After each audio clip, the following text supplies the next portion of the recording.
Hey guys, welcome back to the channel. It's been almost a year since we did a cooking video. So I guess this is the start of season 3 for us. You can see last season season 2 was basically about us doing product reviews, and there was a couple projects that we did around the house, so it's been a big layoff for us. But hopefully we are back. We have a new website. It's called patbartonsfood.com, so go check that out. This recipe right here will be up there. There's a lot of other interesting things that we have up there now. So we have a website you can go to. You don't have to just strictly stay to YouTube. You can just bookmark patbartonsfood.com. Go there and check us out. I'd appreciate it, y'all. And listen, today, what we're going to focus on is that leftover ham from Easter. Oh my God, let's get rid of it. You know what I mean? I'm tired of it. I'm not tired of it. I love ham. But we got to find something to do with it other than sandwiches.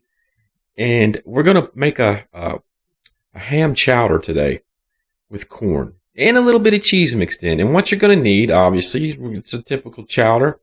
Potatoes. We're going to need milk, butter. We have some thyme, oregano, salt, and pepper. I don't have chicken stock. That's what you'd probably want to use is chicken stock, but I'm using beef broth because that's what I have, y'all.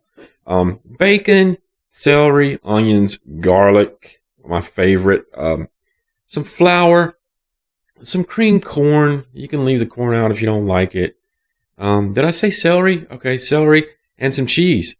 So go to Pat Barton's Food. I'll have all the ingredients and the amounts that you need up there on the website. So let's go ahead and start cooking this, y'all.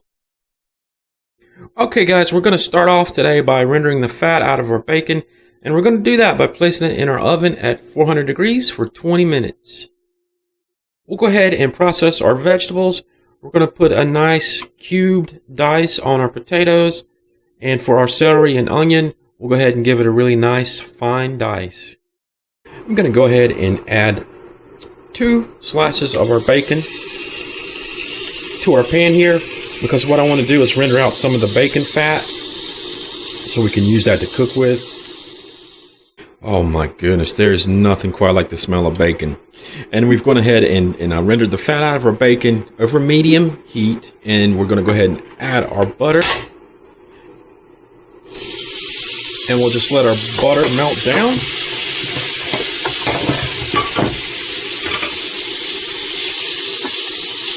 And remember, it's in there with our bacon fat. We'll go ahead and saute our celery. And one of my favorites, onion. And we'll go ahead and saute this, guys, until it becomes somewhat translucent. That's probably about, 5 or 6 minutes. I'm also going to go ahead and add in our crushed garlic to this. Stir that around, and we'll continue to saute. I'm going to go ahead and season our onion and our celery with some salt. Oh my goodness, it smells so good. That's about what we're looking at right there, guys. That's about the translucency that we want. We're going to go ahead and add in our corn. There we go. And we'll just go ahead and stir this through. Now we're going to go ahead and add in our flour. And we'll stir our flour around.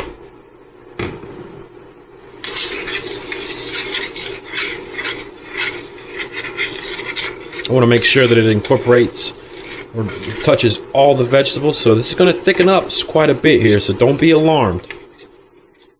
Now it's time to go ahead and add in our potatoes.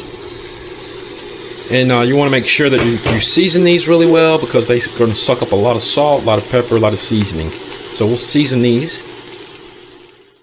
We're going to go ahead and add our 3 cups of beef broth to this.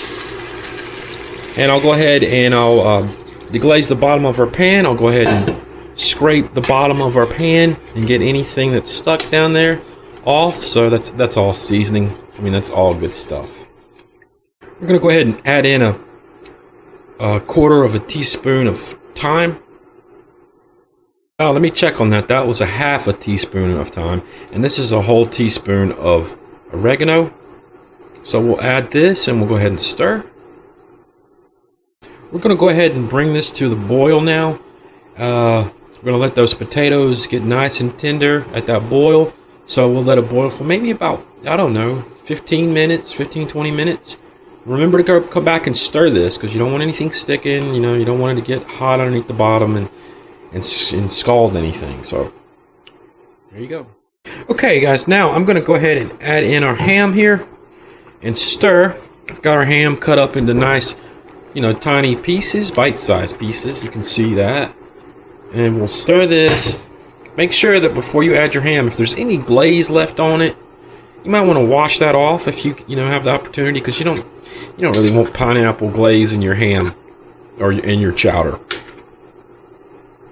So we're going to stir this and let it continue to boil until our potatoes are tender.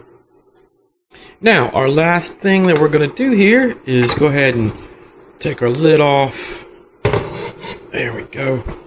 And I've reduced the heat. And we're just going to add our 2 cups of milk to this and let it thicken. And we'll just let this cook for another 5 minutes or so. I'm going to stir it. I'm going to get it right to the top. Beautiful. I'm going to stir that in, let it thicken. And our soup, our chowder, our ham chowder, our leftover Easter ham chowder is complete. Alright guys, here it is. This is our ham chowder. And you can see the consistency that we have here. It's nice and thick and rich. I've put some bacon on the top with some green onion as a garnish. Oh my gosh, look. Beautiful. Let me get a piece of that ham. I'm going to go ahead and take a bite of this, y'all. Tell you what it tastes like. It smells wonderful. Here I go, y'all.